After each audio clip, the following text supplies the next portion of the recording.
به نام خدا سلام عرض میکنم خدمت کاربران محترم رسانه آموزشی لرنین. بنده اسماعیل فدایی هستم.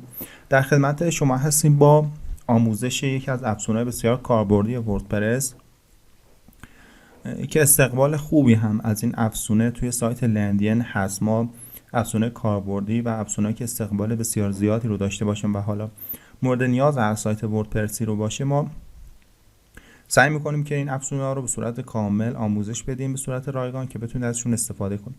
یکی از این افزونه WPS Mosh پرو هست. کار این افزونه چیه؟ ببینید، کار این افزونه میاد تصاویر وبسایت شما رو، تصاویری که توی سایتتون دارید استفاده میکنید، بهینه سازی میکنه.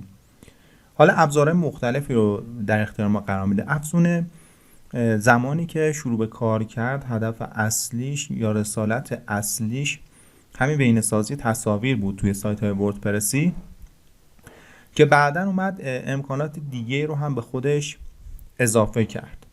ولی رسالت اصلی و استفاده اصلی که ما از این افزونه داریم همون بهینه‌سازی تصاویر هست. ببینید برخی از افزونه های وردپرس، حالا برای اینکه یکم تبلیغات بیشتری داشته باشن، یکم بولد کنن، میان برخی امکانات رو بهشون اضافه میکنن توسعه دهندگان که بعضا خیلی کاربردی نداره. ولی رسالت اصلی افزونه اسموش اینه که ما با استفاده از اون بیایم تصاویر وبسایتمون رو بهینه سازی کنیم و حجم اونها رو تا حد امکان کاهش بدیم.